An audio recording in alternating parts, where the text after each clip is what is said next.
लोक रस्त्यावर, गाड्या पेटवल्या, दुकानांची तोडफोड, अश्रुधुराच्या नळकांड्या आणि बरंच काही. ही दृश्य आहेत अमेरिकेतल्या लॉस एंजेलिसमधली.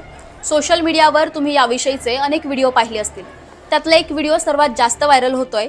त्यामध्ये एक महिला पत्रकार वार्तांकन करताना त्यांना एक रबर बुलेट लागते. आता हे सगळं पाहून एकच प्रश्न पडतोय, लॉस एंजेलिसमध्ये एवढं काय घडतंय? नेमकं अमेरिकेत चाललंय काय? याच विषयी या व्हिडिओच्या माध्यमातून आपण जाणून घेणार आहोत. नमस्कार, मी आरती औटी.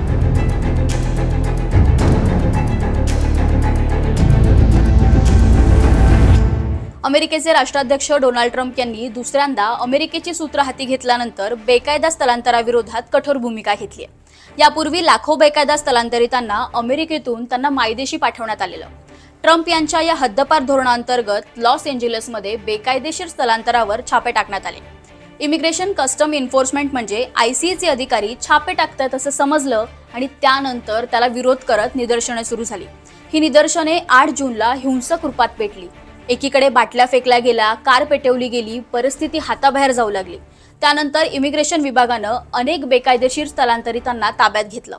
या परिस्थितीवर नियंत्रण मिळवण्यासाठी डोनाल्ड ट्रम्प यांनी एक मोठा निर्णय घेतला. लॉस एंजेलिसमधल्या या आंदोलकांना रोखण्यासाठी डोनाल्ड ट्रम्प यांनी गव्हर्नरच्या संमतीशिवाय अतिरिक्त 2000 नॅशनल गार्ड सैनिक तैनात करण्याचे आदेश दिले.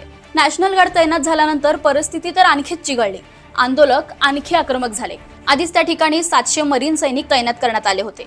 आता एकूण 4100हून अधिक सैनिक त्या रस्त्यावरती तैनात आहेत. अमेरिकेच्या राष्ट्राध्यक्षांनी राज्याच्या परवानगीशिवाय नॅशनल गार्ड तैनात करण्याची 1965 नंतरची ही पहिलीच घटना आहे. कॅलिफोर्नियाचे गव्हर्नर गॅविन न्यूसम यांनी ट्रम्प प्रशासनाला नॅशनल गार्ड्सच्या तैनातीचे आदेश मागे घेण्याची विनंती केली आहे. न्यूसम यांनी हे एका हुकुमशाहीचे कृत्य आहे, राष्ट्राध्यक्षांचे नाही, असा आरोप करत एक्सवर पोस्ट केली आहे.